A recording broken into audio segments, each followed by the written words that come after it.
meeting here. Just as a reminder, committee, make sure you fill out your reimbursement forms. Give them to your chairman if you haven't already. So that being said, we're just going to continue pushing forward. Next up, we have post-secondary education veteran support. So we'll just do a brief introduction with military department, then we'll go over the bill draft briefly. But welcome back, Mr. Smith. Thank you, Mr. Chairman. Chris Smith from the military department again. And this is a slide, I think it's slide 9, if I have my numbers right.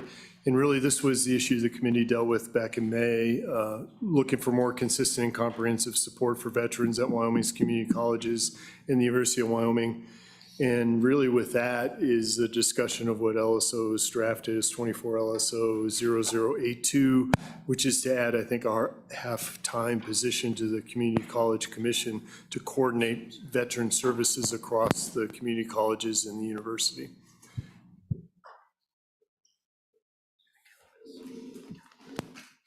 Okay, pretty straightforward.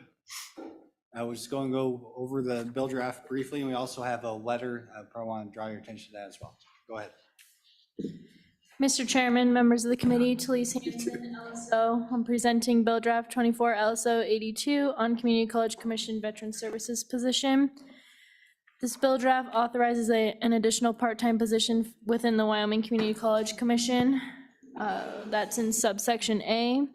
Subsection B appropriates $71,724 from the general fund to the Wyoming Community College Commission for purposes of funding the part-time position. This number was provided to us by the Wyoming Community College Commission. And then subsection C provides that it is the intent of the legislature that the part-time position and the appropriation be included in the standard budget for the Wyoming Community College Commission for the immediately succeeding fiscal biennium. Section 2 provides an effective date of July 1 of 2024.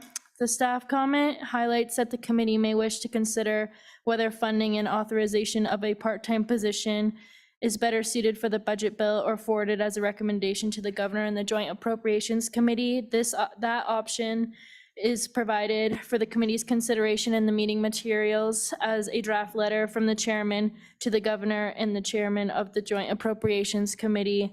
The draft letter requests and recommends that the governor include in the Wyoming Community College Commission's budget request and that the Joint Appropriations Committee fully funds an additional part-time position within the agency's budget in the 2024 budget bill. So I'll stand for any questions. Okay, any questions? Okay, thank you very much. Appreciate it. So had a little overview from the military department. Anything you'd like, anybody at the table would like to add? No, Mr. Chairman, I think we're generally supportive of the initiative. Okay, very good. Any public comment? Mr. Chairman, Oh, go ahead. one question. Does this person have a vehicle to get to the different lounges and stuff like that throughout all the different colleges in the state? The $35,000 doesn't look like it would cover a vehicle. Is there something like that that person would have? Thank you. Go ahead, or maybe that might be a question for the Community College Commission. That's where I was going, Mr. Chairman. It's probably a question for them. We'll find out if there's a shortage of vehicles at the Community College Commission or not soon. Right, absolutely. Okay, so any questions for the military department? Okay, thank you, appreciate it. Looks like we have a representative of the Community College Commission online. Welcome, ma'am. Please feel free to introduce yourself and proceed with your testimony. Good afternoon, and thank you for having me today, Mr. Chairman, Senator Boner, and Mr. Co-Chair Representative Brown, and members of the committee. I'm Sandy Caldwell, Executive Director of the Wyoming Community College Commission, here to speak on this topic, and I want to thank you for allowing me to join you virtually today. We are always looking for ways that we can help lower overall travel costs. A few things that I just wanted to mention first is that I really personally appreciate the fact that you are taking this so seriously on behalf of the community colleges and the commission. We want to really thank you for recognizing support for our veteran students. It is really, really important for that. You asked me a couple of questions, and I want to make sure that I can answer those questions. You do have a memo from me, and I can certainly answer the question around the travel. I'm happy to do that as well. And just to really quickly go over these questions, the workload at the Community College Commission is quite high. And I know you hear that from many. It is really true. We have a very small agency. We only have 12 staff, and that includes myself. So we have a lot of work that goes on at the commission because we are also the agency that is the rules promulgation agency for higher ed. So that includes many efforts with the colleges and the University of Wyoming, like the Wyoming's Tomorrow Scholarship, like the Overseas Combat Veterans tuition waiver, that this position would also be directly working on. So the commission workload is high, and we have a small staff for that. I will mention that we use a very expansive consultative process, and we use a lot of remote delivery and visiting across the colleges and the university for many of our efforts. So for example, if this particular position is moved forward, and we hope that is the case, we would anticipate that they would work with the coordinators at each of the institutions. And a lot of that would be able to happen virtually. We have a whole series of committees and councils that we work with to help make that happen.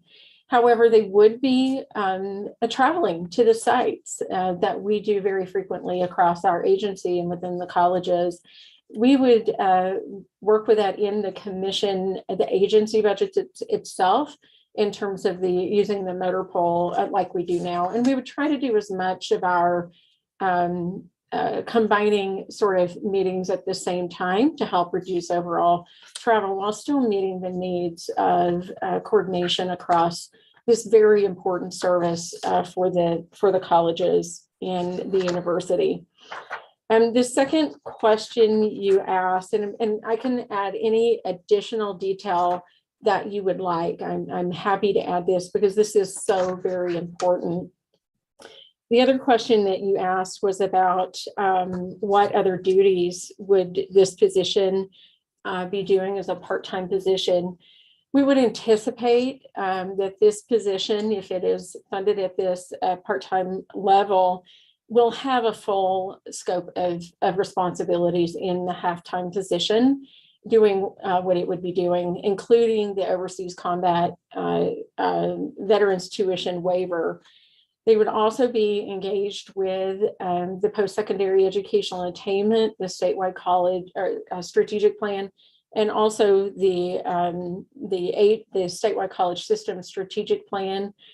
And then we would, of course, have this person interacting with all of the workforce services directors at the colleges. We don't actually even have a staff member to manage that committee.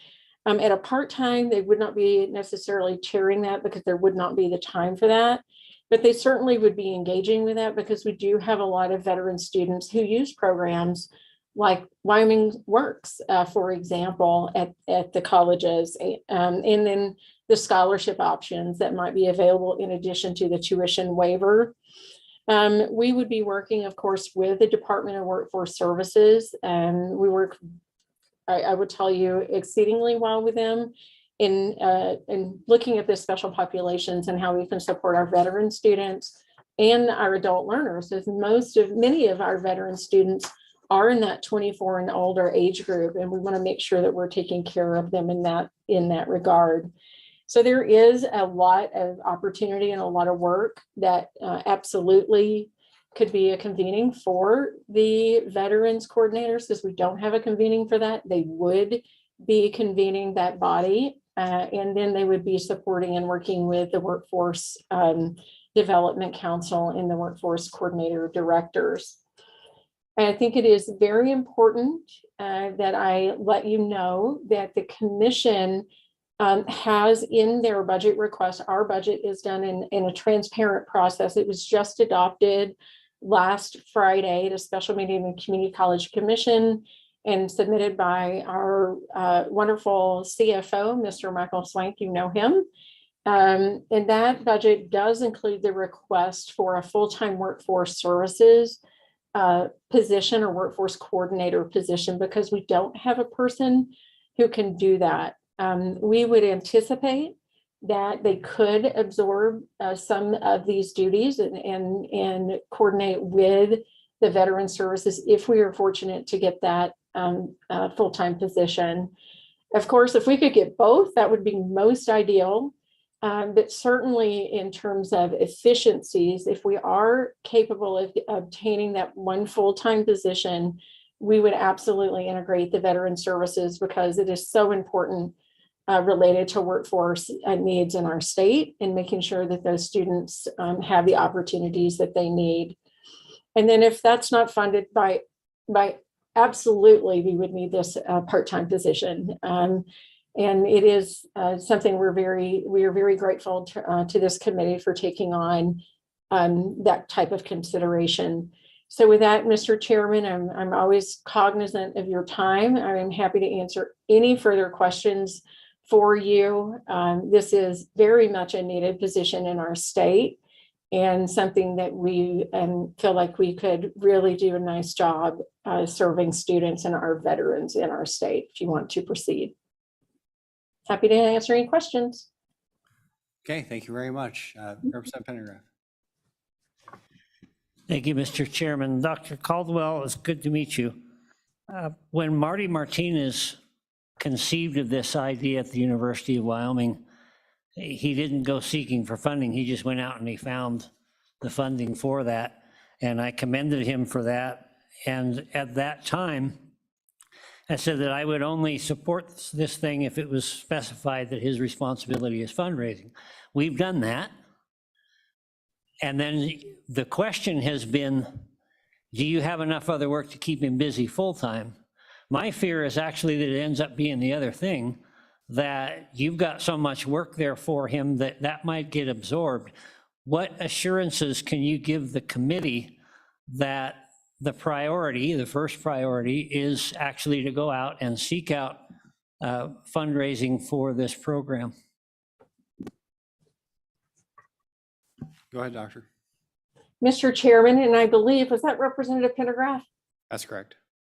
Okay, Mr. Chairman and Representative Pendergraft, first and foremost, I want to make sure that the committee is aware the position will be written in such a manner that it will be to support our veterans services. And Mr. Martinez is really a great person, and I get a chance to visit with him at every one of those meetings. And they do have their foundation, of course, that they can additionally raise funds for.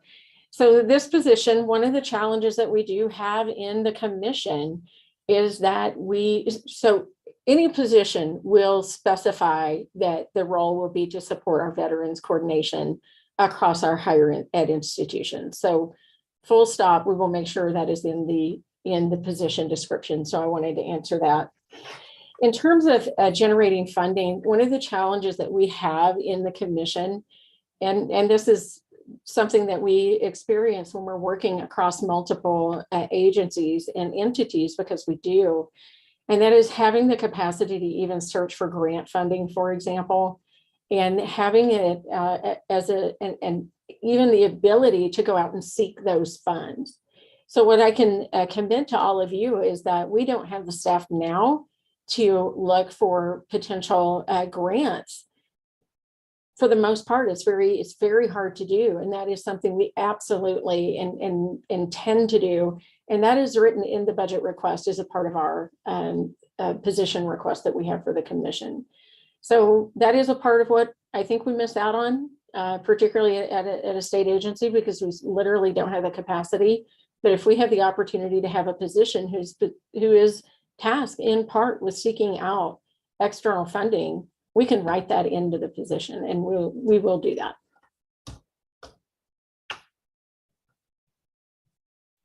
Any further questions? Representative Stiver. Thank you, Mr. Chairman. So I get my head wrapped around this. You've requested in the budget for another position.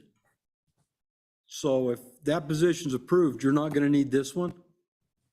is the way I'm understanding, or am I confused? Go ahead and answer. Yeah. Mr. Chairman and Representative Stivar, we have, so I don't want to say that. We do have a position, a full-time position request for a workforce coordinator, because we simply don't have that. We do believe that we could add duties on to that position, and we want to do that, frankly, to make sure that these duties are covered. If it were possible to have that full-time, because they will be busy, there is no doubt. We literally don't have enough people to cover even our committees and council meetings. We would be most desirable to have the full-time position and this part-time. However, we understand that also might not be possible. And if we can get the full-time position, and we're not given this part-time, we will make sure that these duties are included in that full-time position. Would it be to the same extent? No, not if we could have both. But at the very least, if we don't get the full-time position, we would absolutely need the part-time position to make sure that this is coordinated to your expectations. Does that fully answer it? Okay, get ahead nod yes. There we go. Okay, any further questions, committee? Okay, thank you very much. Appreciate it. Okay, any further comment? Do we have anybody else online? Okay, anybody in the room that looking like no? Okay, so public comment is closed, committee. So we have a bill draft. We have a letter that we got ready. I'd say that we got the letter ready for a reason. Maybe the bill draft is unnecessary, not really the best way forward. So I'll entertain a motion on either drafting or approving the letter that we have or to move the bill. Senator Cole. Thank you, Mr. Chairman. I'd make the motion that we would send a letter. Second. Okay, moved by Senator Kolb, seconded by Chairman Brown. Any discussion?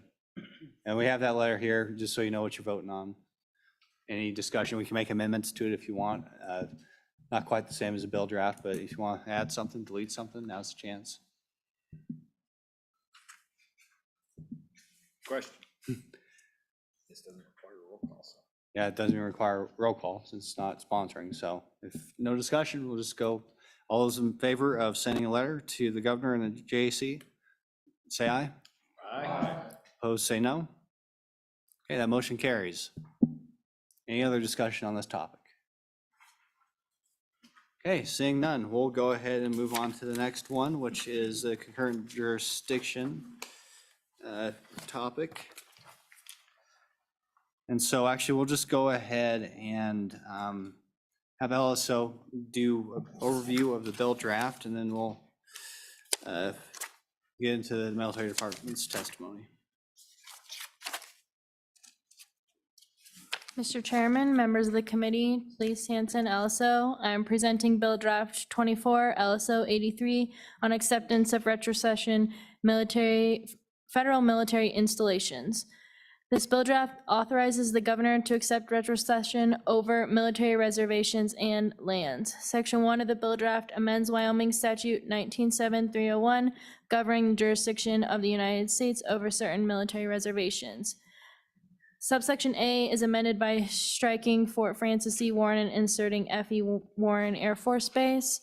Subsection G is then created to state that the governor may accept in writing on behalf of the state full or partial retrocession of jurisdiction, criminal, civil, or both, over any military reservations and lands previously ceded to the United States in subsections A through F of this section, where such retrocession has been offered by the appropriate federal authority.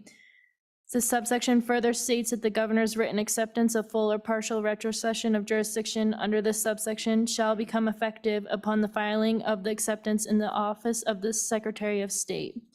Subsection G also provides that nothing in this subsection shall alter, amend, or diminish or invalidate rights reserved to the state in subsection F of this section. And Section 2 provides an effective date of July 1 of 2024, and I'll stand for any questions. Okay, any questions for Elso on the bill draft? Go ahead. Thank you, Mr. Chairman. For purposes of this bill, I would ask for a definition of retrocession, and how does it differ from annexation? Okay, I'll go over just a review of what we're doing here, I guess, probably be good, so. yeah. Mr. Chairman, so we ceded jurisdiction to the United States government in this case in the, when was it? And, yeah, like when we first became a state, and so retrocession just means that we're giving the jurisdiction back to us. So we gave it away to the United States government, and so we want it back. Go ahead. Yes, thank you. I understand that. I understand the meaning of the word, but I'm concerned about how it is different from annexation. Is the city coming in here and re-annexing that property? Mr. Chairman, no. So this is criminal jurisdiction. It's not who owns the property and who has jurisdiction over it, right? For law enforcement purposes. Okay, right. Mr. Chairman. Yeah. Representative Pendergraph, just as a heads up, I think you're probably aware, what it boils down to is this is actually, and we're probably going to hear, we probably need a small amendment in here specifically for juvenile jurisdiction, because what has occurred is when there is juvenile situations that occur on base that have anything to do with the law, the county attorney or the district attorney in Cheyenne is not able to take over those cases because they occur on a federal military installation. We're just trying to say, and our county attorney, our DA is on here, and she will be talking us through what that process looks like right now.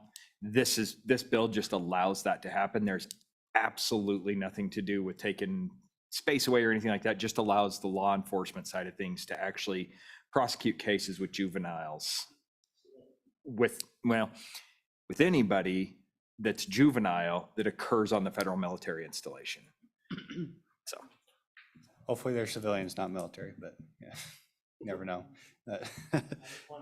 Right. Yep, nope, good question. So another clarifying question, that looks like it's, that new language references A through F, which is more than just Warren Air Force Base, right? There's other references to a lot of stuff in Sheridan County. Do we have any, is that even still federal property, I wonder?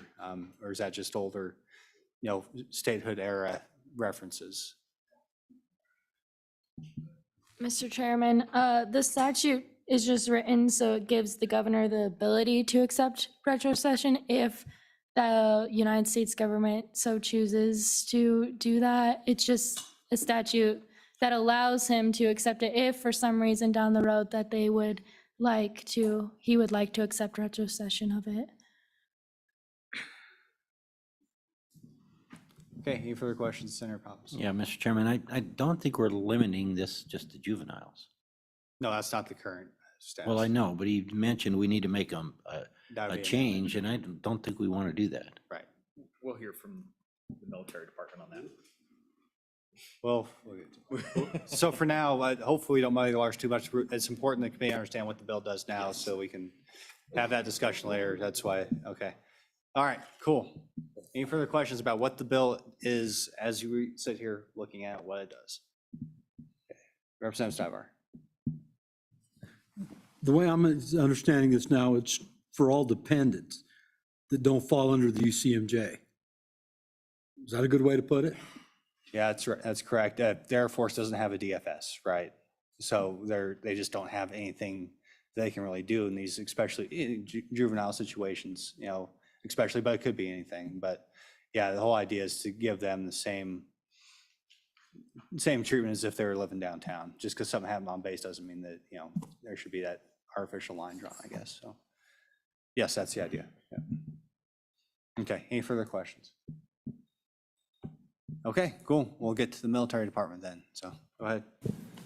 All right, good afternoon. My name is Lieutenant Colonel Karen Hinkle. I am the Senior Legal Counsel for the Wyoming Military Department, and I'm here to talk to you again about our proposed bill for retrocession of jurisdiction. And so it's a really fun set of complicated legal terms that we're throwing at you.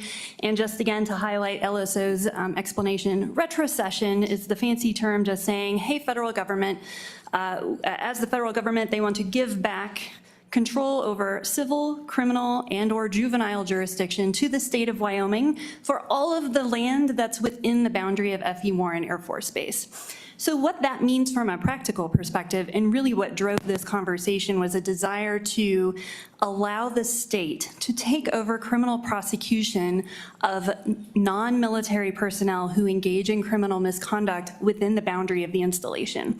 Now, that could look like a military member's dependent spouse or child.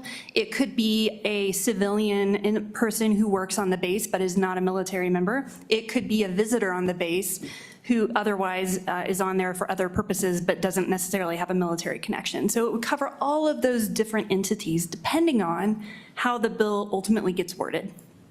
When we look at the current draft, it's actually very thorough and it addresses pretty much all of the needs that we have. The one suggestion, and this was a conversation with the Department of Defense, is that if the word juvenile is not specifically stated in the draft, it could raise issues later on in a criminal prosecution with a savvy defense counsel who may then challenge the jurisdiction of the state to prosecute that case.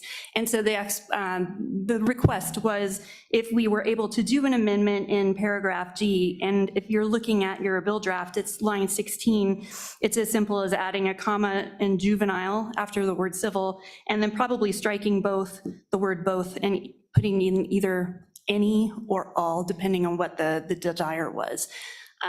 The intent of where this started really was to address a difficult situation for federal prosecution of juvenile crimes.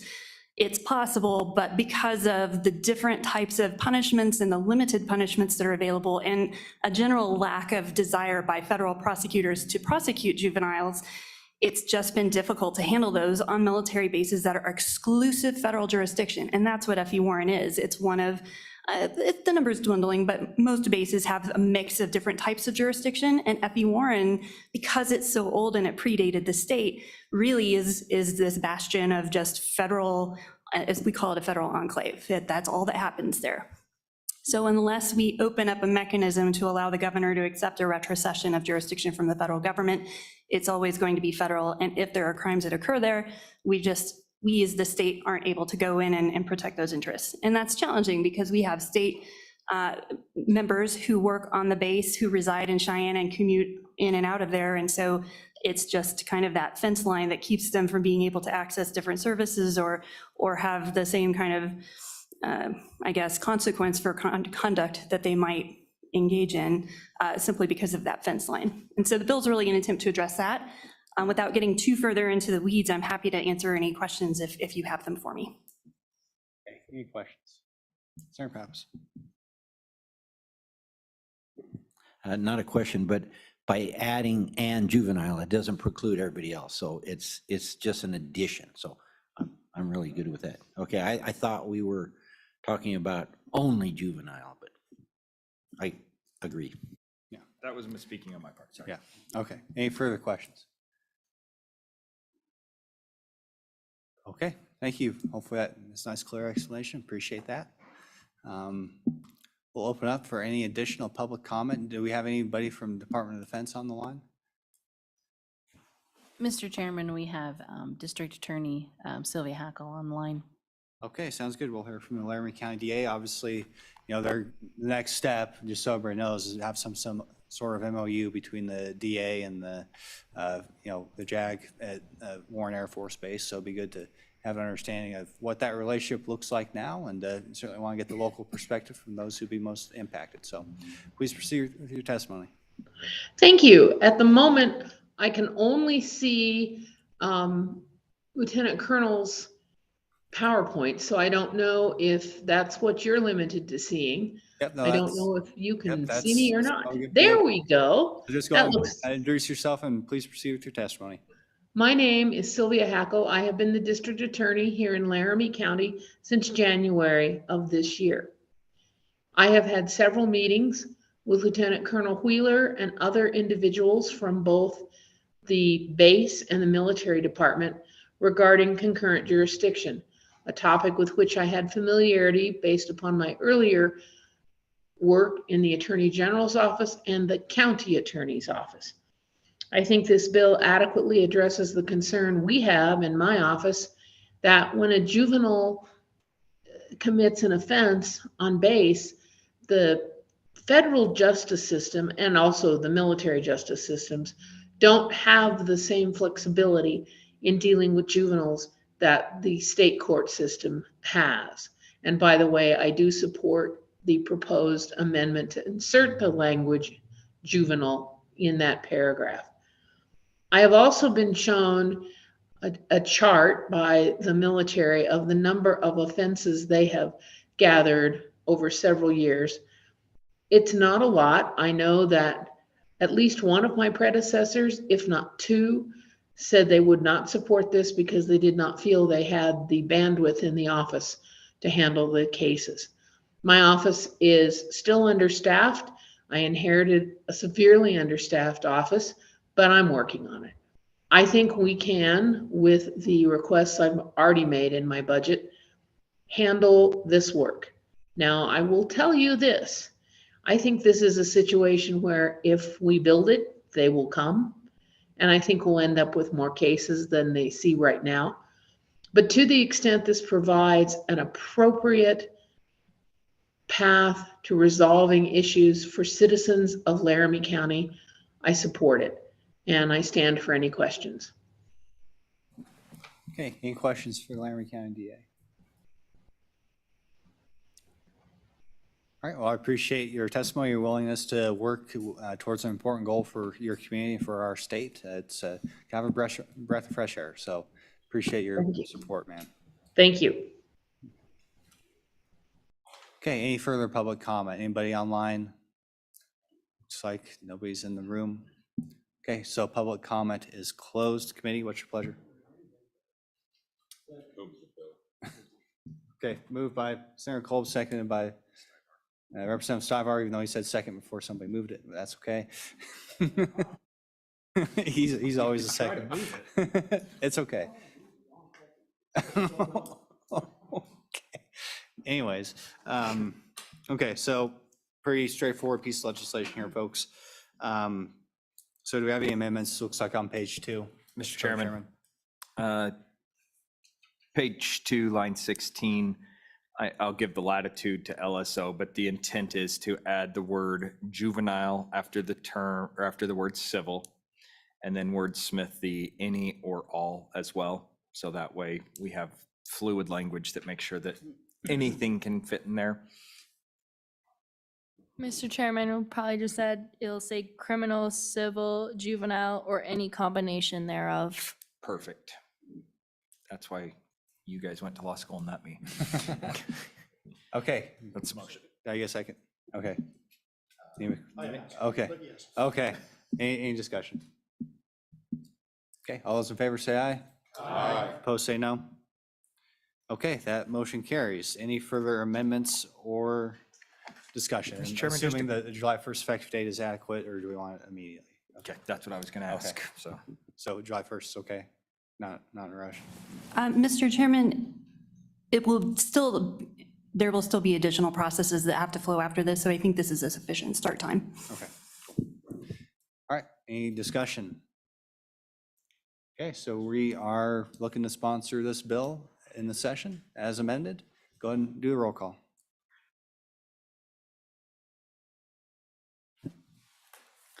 Senator Brennan? Aye. Senator Furphy? Aye. Senator Kolb? Aye. Senator Pappas? Aye. Representative Berger? Aye. Representative Nemec? Aye.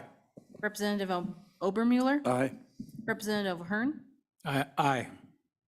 Representative Pendergraft? Aye. Representative Smith? Aye. Representative Stivar? Aye. Representative Wiley? Aye. Chairman Boner?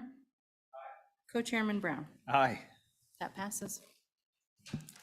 Okay, very good. Any further discussion on this topic before we move on? Okay, last but not least, we have our state plane coordinate system. Looks like we have Karen Rogers from the BLM, if she's available. I don't know if she's in the room. Right on time. All right. Sir, before, because we'll get out of your Yeah. hair, I just wanted to cover a couple of things, make sure Sure, that yeah, I've got absolutely. before you get, I apologize. Yeah, absolutely. Hey, sir, just want to make sure I have the things that we had to get squared away for the next one before we go. So I think we're going to research some flexibility about salaries and being able to put some language in the bill that would facilitate some flexibility in the future. Right. I'm tracking that probably LSO will do this, but Department of Ed and DFS invited at the next meeting so we can sync that up. Right. I think we got to nail down for sure the numbers of the budget to make sure that we've got that, and we'll have that done in time. And I'm tracking that we will provide a letter from this agency to the SBC on the level 1 and level 2 studies, and you will do a companion letter as well. That's correct. All right. Is there anything else that I missed in terms of do outs or go dos for us? Yes, sir. I think the letter needs to go to State Construction Department. Okay. Not the SBC, but State Construction Department. Very good. Mr. Co-Chairman. Mr. Chairman, just between the military department and LSO, if you guys can work together with any of the discussions, just make sure that if they need a copy of the bill or a copy of the drafts as they're moving forward, you guys have our permission to release any of that information a little early so they can work on their side of things to ensure that they're prepared for all that as well. Cool, thank you. All right, Mr. Chairman, Mr. Co-Chairman, committees, thank you very much for being able to be here today. Appreciate your support and the hard work that you do for our state. Please have a safe Labor Day. No hard landings if you can do that. So take Kelly, care. actually, you can't parse the same thing. Yeah, yeah. Okay. Oh, thank you. Travel safe. And, okay, so now we're ready for the BLM. Ms. Rogers, the floor is yours.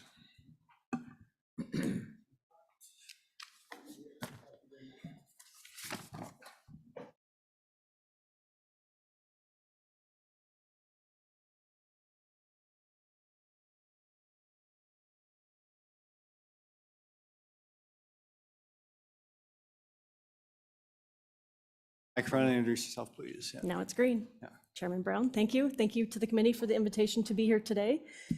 My name is Karen Rogers. I am the Geospatial Program Manager for the Bureau of Land Management in the Wyoming State Office. And I am here today to share information with you about the State Plane Coordinate System, which is an interim topic.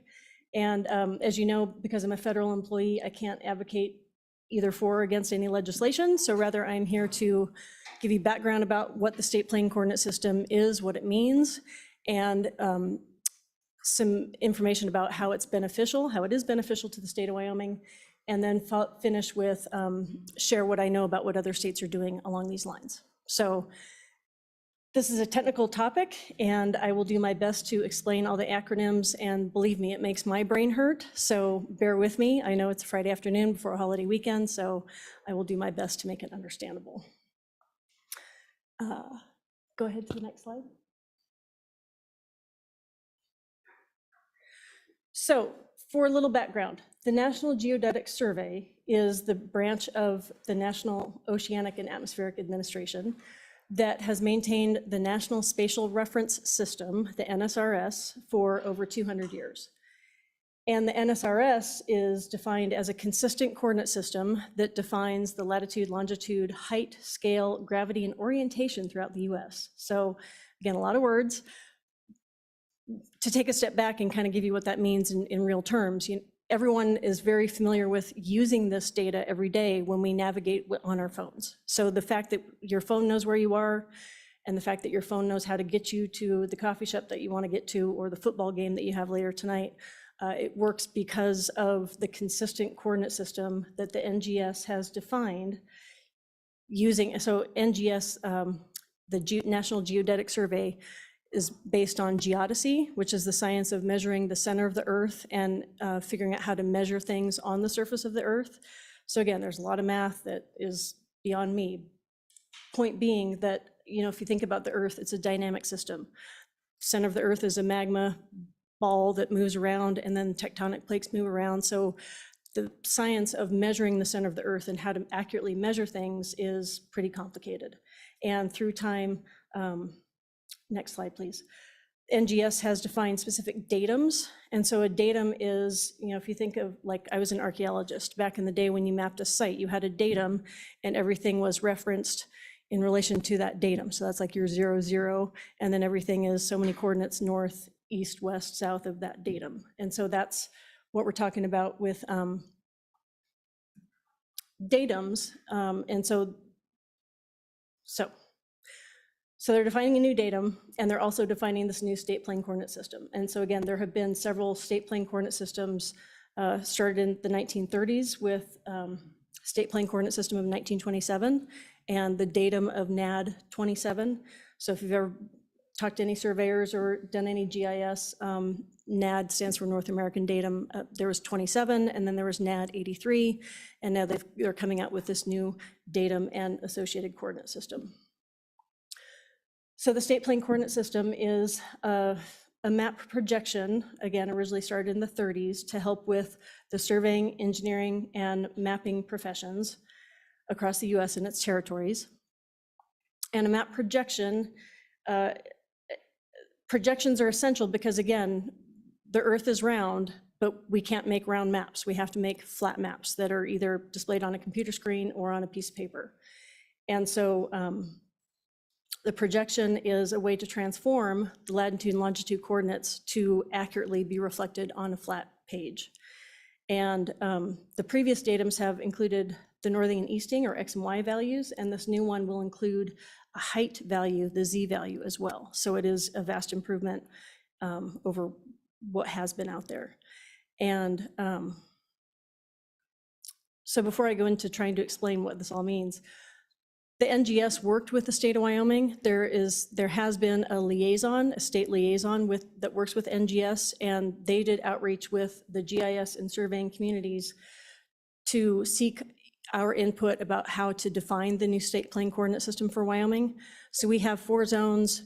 We're going with the same 4 zones. And then we also have what's called a load distortion projection for the Wind River Reservation. So we have an LDP for the Wind River Reservation that is new. But it was a very close communication between NGS and, again, the representatives in Wyoming to define what our new state plane coordinate system would be. And so with that, next slide, please. So again, the challenge of transforming the 3D world into a 2D map. What you have to remember is that, and we know this in the mapping and surveying communities, what is on the Earth is real. Section corners are real. They're indisputable. Property lines based on section corners are real. That's what is real. What are approximate representations are the maps that we make to define those boundary lines. And that's where distortions inevitably come in, because it's not perfect science, it's not perfect math. We're doing our best to represent and model the 3D world. And so I brought some props to help. And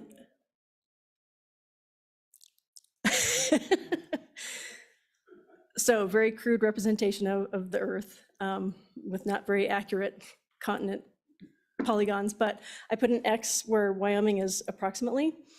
And so again, if this is the Earth, so the idea of a projection is, if you imagine like an orange peel, if we skin the peel off the orange and then project the features on that orange peel on a flat piece of paper, if this were my piece of paper. So that's basically what a projection is peeling that orange peel off and then projecting the features on that peel onto the paper. As you can imagine, there are a lot of ways to peel an orange. And so the ways that you peel the skin off and project it will introduce distortions. Each projection, there are lots of different projections, have different pros and cons. And so you pick the right projection to meet your needs best. And so in this case, the state plane coordinate system is defined for Wyoming to best match our geography and human distribution so that we have the minimum distortion possible. And so, again, so that hopefully explains projections. So then with datums, again, if you think of this, light coming through the globe, you're going to have the most accurate projection when this light is coming through the actual center of the Earth. And so as we better define the center of the Earth, slight changes in where this light is coming from is going to have big effects on where that X is projected on my piece of paper. And so that's basically what we're talking about, is they've defined they have better defined the center of the Earth, better defined the datum. So there's this new state plane coordinate system, or NSRS 2022 modernization is the new datum. And so it's just making that X from the projection more accurately represented of where it actually falls on the Earth. Clear as mud?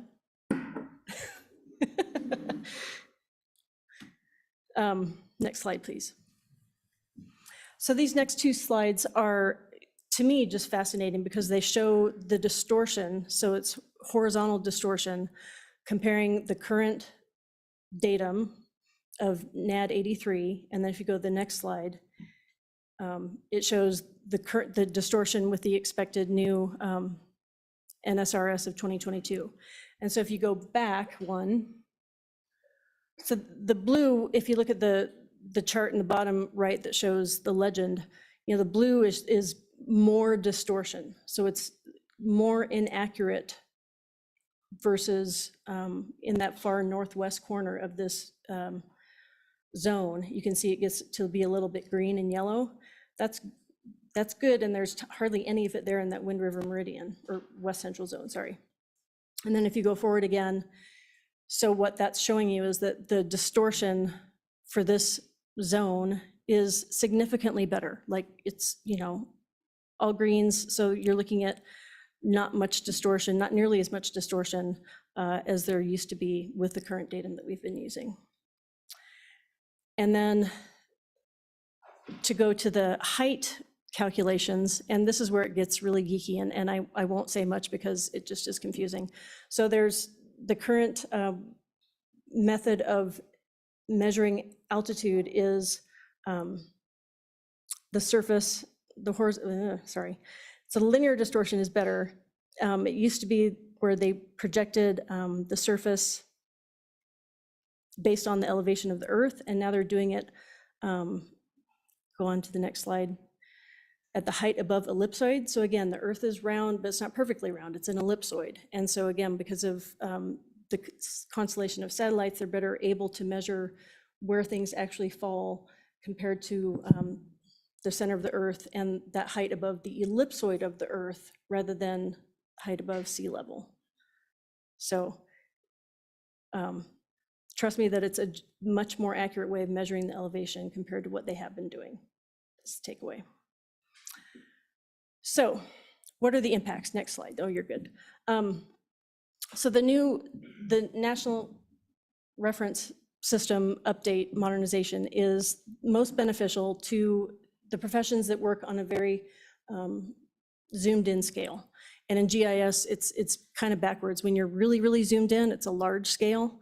And so when you think of engineering plans, surveying, parcel boundaries, those are the professions that it impacts the most. It is a really minimal impact to the GIS profession because we are usually more zoomed out and working at a smaller scale. But when county and local governments get engineering plans for infrastructure projects, it is critical that they know what datum those plans are in, and it's critical that those plans all line up to minimize misalignments, and when you think about all the infrastructure projects that we're looking at in the state, it's going to be much more efficiently implemented if we have everyone working on the same datum and have that datum tracked through the years that it will take to implement these projects. And so it's going to be critical to, again, have this new datum adopted and have the communication outreach to the professional organizations for everyone to use it, and for the county governments, again, to require it and keep track of which plans are in which coordinate system so that projects are done accurately and efficiently. And next slide. And so NGS has stated that again, this new modernization marks a significant improvement in how they measure, how they have measured, again, the datum, the center of the Earth, and how to map features on the surface of the Earth. So they don't expect significant changes in the coming years, but of course, you never know with science and technology. And so the best practice across the country that is being talked about in these circles is to not adopt a legislative language that specifies we're going to use this specific datum. Rather, the best practice across the country is to adopt new language that says that we will adopt whatever new datum NGS comes out with, that's the one that we will use, so that we don't have to come back in 5 or 10 years and have this conversation again. So that is, I believe, what the draft legislation says. And again, I'm not endorsing it, but I'm just saying what other states are doing adopting similar language that is future-proof so that we don't have to come back and do this again. Okay, any questions right now? Representative Pendergraft. Thank you, Mr. Chairman. My comment is directed toward Co-Chairman Brown. I told you we should have sold the state planes. Okay. So just a question, I guess, so you mentioned county governments. Does this have applications to private sector? And what's that intersection with what the best practice is in the private sector, if any, having everybody be on the same page? Chairman Brown, Chairman Boner, or Deputy Chair, sorry, not Deputy. Okay, apologies. So the private sector now defines what datum they're using. So there is no additional cost or anything to surveyors and engineers or GIS professionals. It's a box that you check when you're creating your data, what datum are you using? And the software vendors that we use are incorporating this into the packages so that it's there and able to be checked off. So the only impact is, again, to professional organizations to have communication and outreach with their people to let them know that, whatever is the outcome. And so the best practice is make sure state and local government at least is all on the same page. Correct, and that's what we're kind of considering here, just to be clear. Chairman Brown.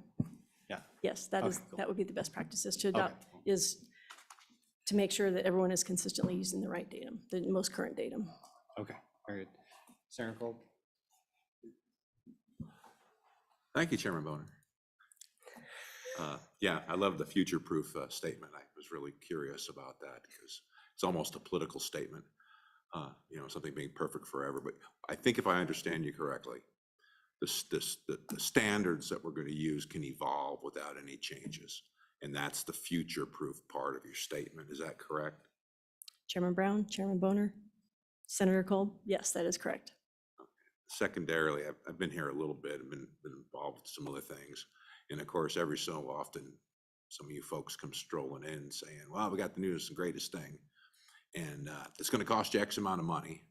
And here's your the things you need for all the reasons you're saying. It's for economic development, it's for accuracy, it's for a lot of things. That's pretty important. But my question is how fast is this evolving? I mean, you've got this, and now you've come up with a new mathematical formula on how to figure out this conic section and figure out how to lay it out in a more accurate way. I suspect by the cone being less on the cross section, so there's more of them. And then you have an elliptical that you've identified as the about average of what we're dealing with. So how often does this evolve? I mean, we're taking great leaps here. I mean, you're making tremendous progress in accuracy. Are we just going to expect it to evolve kind of like the computer systems of, yesterday to today? And you're going to come back and say, well, we got a new thing that's going to cost you another $20 million to implement. And that's my question is this the right, I don't have a problem with the language. I think it's great, but what's your opinion about the evolution of our ability to be accurate in mapping and how that's progressing in your world? Do you foresee it becoming much, much better than it is now? Or where are we at in the development of our accuracy? Chairman Brown, Senator Kolb, that's a hard question to answer. What I can tell you is what I've heard from NGS is that, again, this the NSRS 2022 modernization is a significant improvement over how things have been done, because we're using satellite technology, and they're getting so much, basically, I'm going to say crowdsourced data, but it's surveyor data. So they've been asking surveyors to go out and, observe section corners and submit that data, so that, they're getting not only on the ground truthing, but they're, again, getting this constant barrage of data from the GPSs or from the satellites up there. And I can tell you that with this new NSRS modernization, like what they have thought of as far as, so they've got like 4 terrestrial frames. So for North America, for the Virgin Islands, for the Caribbean, for Marianas, US territories. But they're calculating how, so the coordinate will stay the same, even though the tectonic plate is moving, and they're able to calculate that, and again, make sure that people know that this point is still the same point, even though the plate has been moving. So to me, it's just fascinating how they really are like getting their arms wrapped around how to map this dynamic Earth that we live on. That said, again, all they tell us is to expect, minor improvements at a 5-10 year cadence. That said, this is called the National Spatial Reference System of 2022. Here it is 2023. It's not going to be actually ready until 2025 because of COVID and turnover and yada, yada. So I expect things will only get better. At what rate, I really could not predict. Okay, Representative O'Hearn. Thank you, Mr. Chairman. She kind of answered my question. Who makes the determination? How many people are at NGS that say, this is now the new datum that we're going to use, and we all have to follow it? And I guess if the plates keep moving around, if I end up in South Dakota, I still want to know with my property, who have I displaced as the tectonic plates move, if that makes any, does that make sense? If we're moving around a little bit, Yeah. somebody is losing property, somebody's gaining property because it's getting moved around a little bit, but that's not my main question. Okay. NGS, who is NGS? How many people say this is the new standard? Thank you. Chairman Boner, Representative O'Hearn. I don't know exactly how many people they have at NGS, but I know they are very smart people. Again, these people feel like I'm fairly smart and was pretty good at math, but when they start talking, it's like, holy, yeah, it just amazes me. They have gone through the rigmarole and testing and ground truthing, and I have complete faith in what they have developed, as does the rest of the community, the GIS community, surveying, engineering communities. We trust that what they say is true. That said, not every, we don't have to use this. Like some states have not all states are adopting new legislative language to adopt the new datum. So we don't have to, it's just, many would argue in our best interest too.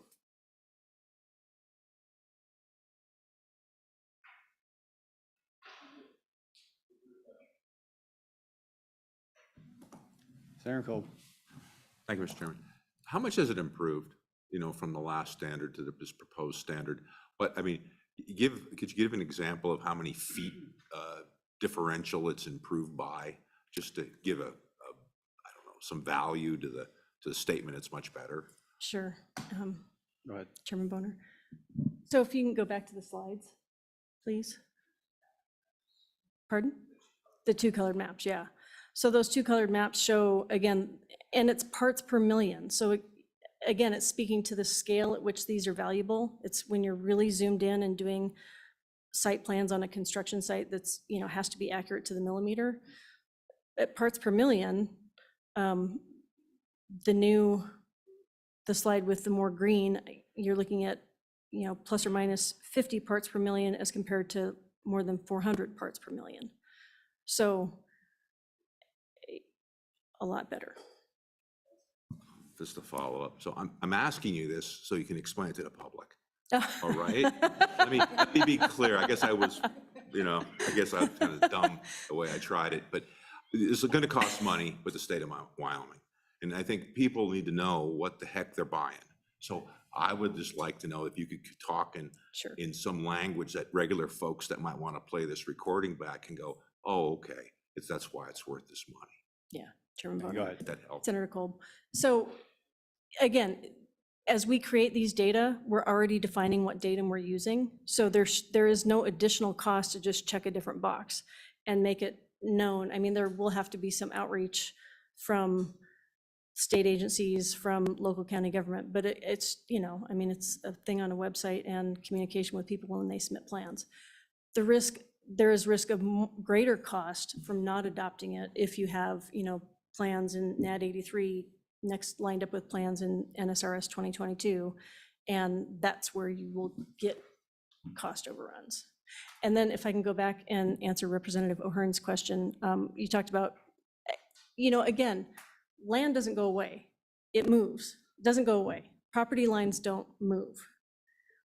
Rates are going up. Yeah, but that's California.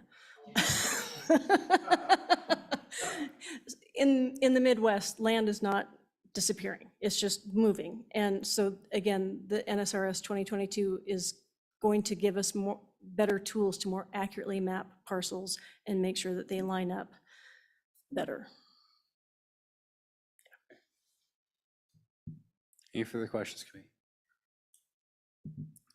Okay, seeing none.